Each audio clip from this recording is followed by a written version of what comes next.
Olá!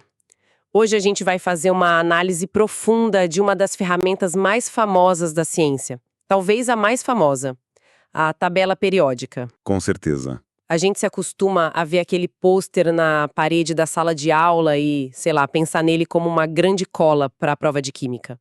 Exato, todo mundo pensa isso. Mas a verdade é que aquilo é muito mais que uma lista. É tipo um mapa do tesouro do universo, sabe? Mostrando como tudo, absolutamente tudo, é feito das mesmas poucas peças. Exatamente. E o nosso objetivo aqui, eu acho, é mostrar que a tabela não foi feita para ser decorada. Isso é fundamental para quem está estudando para uma prova, para um concurso. Ela foi feita para ser entendida. É um sistema lógico. É um sistema lógico, quase um código. Quando você entende a lógica de como o elemento está posicionado ali, você consegue deduzir como ele se comporta, Ah, sim. com quem ele vai reagir, se ele é útil. É o tipo de conhecimento que te salva de ter que decorar centenas de fatos isolados. A gente vai tentar desvendar esse código juntos. Ótimo. Então vamos começar pelo começo. Hoje a gente olha para a tabela e ela parece, sei lá, óbvia, elegante. Mas eu imagino que chegar nessa organização foi uma bagunça tremenda. Como é que cientistas começaram a botar ordem nesse caos de elementos? Olha, foi uma jornada em tanto, viu? Cheia de becos sem saída, ideias que hoje parecem, bizarras, mas que foram super importantes. A primeira tentativa séria mesmo de achar um padrão veio lá em 1829, com um químico alemão, o Dobereiner. Dobereiner. Isso. Ele sacou uma coisa que ele chamou de tríades. Tríades, como, tipo, grupos de 3? Exatamente isso. Ele percebeu que conseguia agrupar certos elementos de 3 em 3. O exemplo clássico é lítio, sódio e potássio. Que são da mesma família hoje, né? Da mesma família, o grupo 1, e a parte genial é que ele notou uma relação matemática. A massa atômica do sódio, que era o elemento do meio, era quase perfeitamente a média da massa dos outros dois. Que sacada! Foi a primeira vez que alguém olhou para os elementos e pensou, espera aí, tem uma matemática escondida aqui. Não é só uma coleção de coisas aleatórias. Mas imagino que isso não funcionava para todos os elementos, senão a tabela seria toda dividida em trios, certo? Exato. Era um padrão que só aparecia em algumas famílias, mas abriu a porta. Aí, umas décadas depois, em 1862, veio uma das ideias mais criativas. O parafuso telúrico. Um parafuso. A primeira versão da tabela periódica era um item de caixa de ferramentas. Isso é fantástico. Quase isso. A proposta era de um geólogo francês, o Champ-Courtois. Ele imaginou os elementos organizados em ordem de massa atômica numa linha espiral, sabe? Enrolada num cilindro. Como a rosca de um parafuso. Exato. A ideia era que os elementos com propriedades parecidas, tipo o lítio e o sódio de novo, acabavam ficando alinhados na mesma linha vertical. Visualmente é bem interessante. É incrível, mas era complexa demais e acabou não pegando. Ninguém queria andar com um cilindro debaixo do braço para estudar química. Imagina que ia ser bem mais legal ter um cilindro na parede da sala. E depois do parafuso, teve a tentativa de conectar tudo com música, não foi? Sim, essa foi a lei das oitavas de John Newlands, em 1864. Ele enfileirou os elementos e percebeu que, a cada 8, as propriedades pareciam se repetir. O oitavo era parecido com o primeiro, o nono com o segundo. Isso. Ele fez uma analogia direta com as notas musicais. Dó, ré, mi, e aí vem um elemento químico. Exatamente. E ele foi ridicularizado por isso. A comunidade científica da época achou um absurdo. Perguntaram se ele já tinha tentado organizar os elementos em ordem alfabética também. Que maldade. Mas o que ninguém percebeu na hora, e isso é o mais importante, é que ele tinha descoberto a alma da tabela, a periodicidade. A ideia de que as propriedades se repetem em intervalos regulares. Ele estava certíssimo. Só chegou um pouco cedo demais com a ideia. Que história. Então tivemos padrões numéricos, parafusos, partituras, mas aí a coisa ficou séria.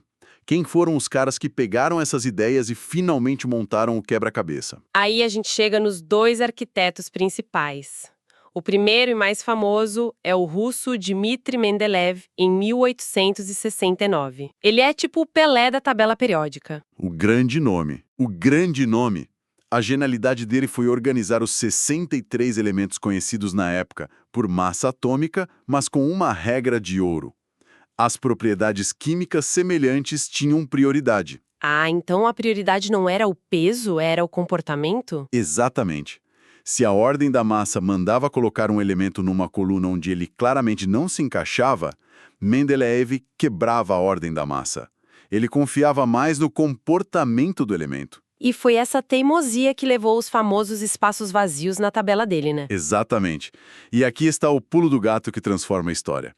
Ele não via os espaços como falhas, mas como profecias. Ele dizia: aqui, neste lugar, vai existir um elemento que ainda não descobrimos. Peraí, isso não foi uma aposta arriscadíssima? Quero dizer, publicar uma tabela com buracos e dizer confiem em mim, um dia algo vai aparecer aqui? Corria, e um risco enorme. Mas foi aí que ele deu o checkmate. Ele não só previu a existência, ele descreveu os elementos faltantes com uma precisão assustadora. Como assim descreveu? Ele previu a massa, a densidade, a cor, até o ponto de fusão de elementos como o galho e o germânio. Anos depois, quando esses elementos foram descobertos, Bateu tudo. tudo, perfeitamente. E isso foi um divisor de águas. A química deixou de ser só uma ciência que descrevia o que já existia e passou a ser uma ciência que previa o futuro. Uau, isso muda tudo. Mas a tabela dele ainda não era a versão final, né? Tinha umas pequenas teimosias, umas peças que não encaixavam 100%. Qual foi o ajuste final? O ajuste de mestre veio quase 50 anos depois, em 1913, com um jovem físico brilhante, o Henry Moseley. Moseley. Isso. Usando a tecnologia de raio-x, ele conseguiu medir uma propriedade fundamental do átomo, que ninguém antes conseguia: o número de prótons no núcleo. Que ele chamou de número atômico. O número atômico, exato. Moseley reorganizou a tabela inteira, não mais por massa, mas em ordem crescente de número atômico. E foi mágico. E aí tudo se encaixou. Todas as pequenas inconsistências da tabela de Mendeleev simplesmente desapareceram. A ordem ficou perfeita. A lei periódica moderna nasceu ali. As propriedades dos elementos são uma função periódica dos seus números atômicos. Fantástico. Então, a identidade de um elemento, o RG dele, não é o peso, mas o número de prótons. E é essa ordem que a gente usa hoje nos 118 elementos. Se a gente olhar para essa tabela moderna, como a gente lê essa estrutura? O que as linhas e as colunas estão dizendo? E a regra é bem simples. Certo. O número do período te diz quantas camadas de elétrons o átomo daquele elemento tem. Um elemento no período 3, como o sódio, por exemplo, tem seus elétrons distribuídos em 3 camadas. Um no período 6, como o ouro, tem 6 camadas. É como se fossem os andares de um prédio. Perfeita analogia. São os andares. Ok, andares entendidos. E as colunas? Elas parecem agrupar a galera que se parece mais, né? Exatamente. As 18 colunas verticais são os grupos ou famílias. Elementos no mesmo grupo são quimicamente muito parecidos. São tipo parentes. E por quê? E o motivo disso é a informação mais importante da tabela toda. Isso cai em toda a prova. Eles têm o mesmo número de elétrons na última camada, a chamada camada de valência. Ah, e são esses elétrons que fazem as reações acontecerem? São eles que mandam na química. Eles são os responsáveis por fazer as ligações, por decidir se um átomo vai doar, receber ou compartilhar elétrons. Por isso, quem tem o mesmo número deles se comporta de forma parecida. Mas sempre tem o diferentão da família, né? Olhando para o topo esquerdo, o hidrogênio. Ele tá lá no grupo 1 com os metais super reativos, mas ele não é um metal. O que ele está fazendo ali? Ótima observação. O hidrogênio é um caso especial, uma família de um elemento só. Ele só está no grupo 1 por uma questão, digamos, de conveniência. Porque ele tem um elétron de valência. Exato, porque ele tem um elétron na sua única camada, assim como todo mundo do grupo 1, mas as propriedades dele são totalmente únicas. Ele é um gás. É um lembrete de que a tabela é um modelo poderoso, mas a natureza sempre tem suas exceções. E falando em organização, tem aquelas duas fileiras que parecem ter sido expulsas da tabela e colocadas lá embaixo, os lantanídeos e actinídeos. Por que eles ficam nesse cantinho? Então, o motivo é puramente prático, uma questão de design gráfico. Se a gente fosse colocar essas duas séries onde elas realmente pertencem, Que ali no meio, no grupo 3, isso, ali no grupo 3, nos períodos 6 e 7, a tabela ficaria absurdamente longa, esticada. Seria impossível de imprimir numa folha ou ver numa tela. não ia caber no pôster da sala de aula. De jeito nenhum. Então, por convenção, a gente corta esse pedaço e cola embaixo. Mas é importante lembrar, eles não são menos importantes, só foram realocados para a tabela caber na página. Entendi. Então, a tabela não é só um catálogo, é um GPS. Se a gente sabe o bairro e a rua de um elemento, a gente sabe como ele se comporta. Vamos explorar esses bairros, então? Ótima analogia. A maior parte da cidade é habitada pelos metais. Eles ocupam, sei lá, uns 75% da tabela. A grande maioria. A grande maioria. As características deles a gente conhece do dia a dia. O brilho da prata, a capacidade de um fio de cobre de conduzir eletricidade, a resistência do ferro. Eles são sólidos, né? Com uma exceção famosa. Sim, eles tendem a ser sólidos, com a famosa exceção do mercúrio, o metal líquido, e eles são maleáveis e dúcteis. Quimicamente, a grande tendência deles é perder elétrons nas reações. E do outro lado da cidade, na zona leste da tabela, moram os opostos. Isso, os ametais ou não metais. O comportamento deles é o contrário. Geralmente não tem brilho, são péssimos condutores de calor e eletricidade. Mas tem uma exceção importante aí também, né? Tem. A do carbono na forma de grafite é o que permite que a ponta da lapiseira conduza a eletricidade.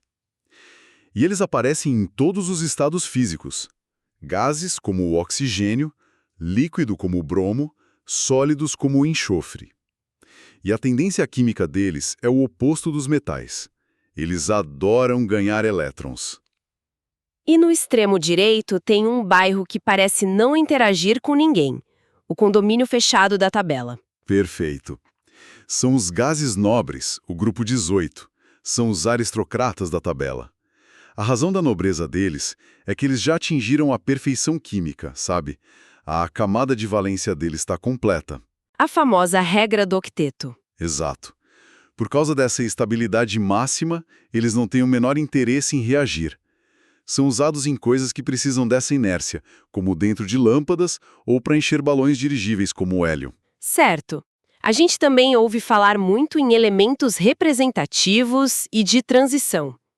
É mais uma forma de dividir esses bairros? Os representativos são os elementos das bordas da tabela. Grupos 1, 2 e do 13 ao 18.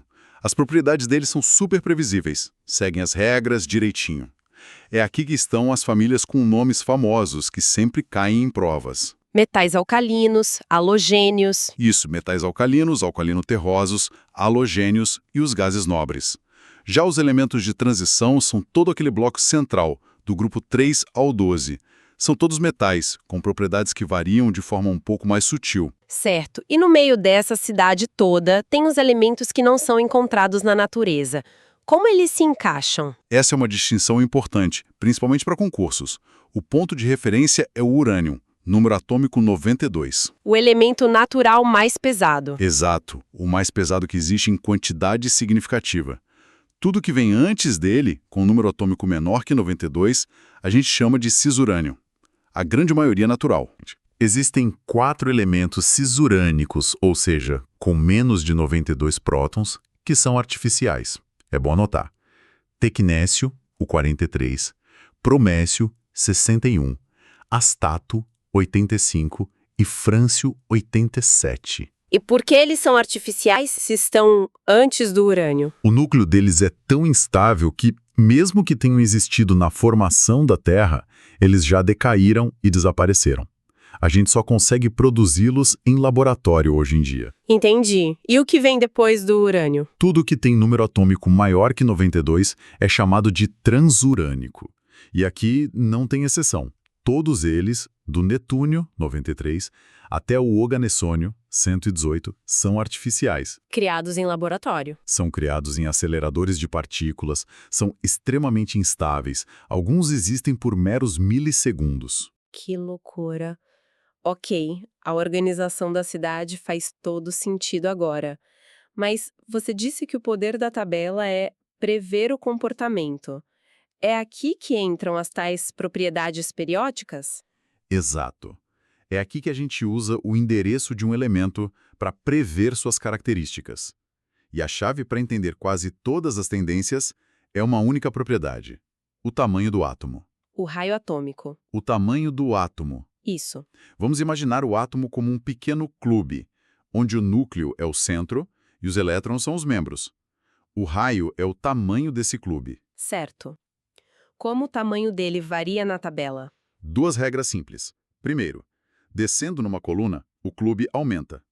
Porque a cada período que a gente desce, a gente adiciona uma nova camada de elétrons. Mais camadas, maior o clube. Simples. A segunda regra é mais sutil, e é a que mais confunde. Andando da esquerda para a direita numa linha, o clube diminui. Ué, mas a gente não está adicionando elétrons e prótons? Não deveria aumentar? Peraí, essa é a dúvida clássica. Sim, a gente adiciona elétrons, mas eles entram na mesma camada. Ao mesmo tempo, a gente adiciona prótons no núcleo. Então a força de atração do núcleo fica cada vez maior. Ah, então o núcleo mais forte puxa os elétrons com mais força para perto. Puxa todo mundo para perto, encolhendo o clube todo. Por isso o frâncio, lá no canto inferior esquerdo, é o maior de todos. Ele tem muitas camadas e poucos prótons para aquele período. Genial. Entendi o tamanho, como isso me ajuda a prever o resto. Agora tudo fica fácil. Pense na energia de ionização. É a energia que você precisa para roubar um elétron desse clube. Onde é mais difícil fazer isso? Num clube pequeno, onde os elétrons estão bem perto do núcleo forte. Com certeza. Perfeito. Então a energia de ionização é o inverso do raio. Ela cresce de baixo para cima e da esquerda para a direita. O hélio, o menorzinho de todos, tem a maior energia de ionização. Faz todo sentido. E a próxima, a eletronegatividade. A eletronegatividade é o poder de persuasão de um átomo para atrair elétrons de outro átomo numa ligação química. De novo, quem você acha que é mais charmoso para atrair elétrons? O clube pequeno e compacto ou o gigante e disperso? O clube pequeno. O poder de atração dele é mais concentrado. Exatamente. A tendência da eletronegatividade é a mesma da energia de ionização. Cresce de baixo para cima e da esquerda para a direita. O flúor, lá no canto superior direito, é o elemento mais eletronegativo de todos. Ele é o ladrão de elétrons da tabela.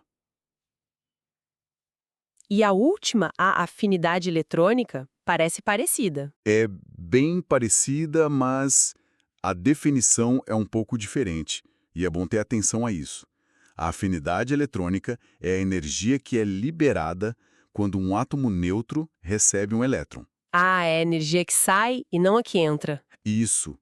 Se libera muita energia, é sinal de que ele ficou muito mais estável e feliz com aquele novo elétron. A tendência geral é a mesma. Os átomos pequenos da direita, os ametais, são os que têm a maior afinidade eletrônica. Incrível.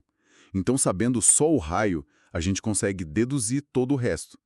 Recapitulando, então, a tabela periódica não é só uma lista, é uma história. É um sistema organizado pelo número de prótons e um mapa preditivo poderoso. A localização de um elemento revela seu tamanho, e o tamanho revela sua personalidade química. Exato, é a beleza de encontrar uma ordem fundamental na natureza. A complexidade de toda a química do universo pode ser entendida a partir de um princípio tão simples quanto o número de prótons no núcleo. É uma das mais conquistas intelectuais da humanidade. Para a gente fechar, fica uma provocação. A tabela que a gente vê nos livros, com 118 elementos, não é o fim da linha. Em laboratórios, cientistas continuam tentando criar elementos ainda mais pesados. E isso nos deixa com uma pergunta para refletir. Como seriam as propriedades de um elemento 120 ou 125? Será que eles se comportariam como a gente espera, seguindo perfeitamente as tendências que a gente discutiu? Se encaixando como a próxima peça do quebra-cabeça. Ou será que, nesses extremos de matéria, com núcleos tão gigantescos e instáveis, a gente poderia encontrar um comportamento totalmente novo? Talvez até uma nova vizinhança na tabela, com regras da química que a gente ainda nem consegue imaginar. A história da tabela periódica, ao que parece, ainda tem alguns capítulos em branco.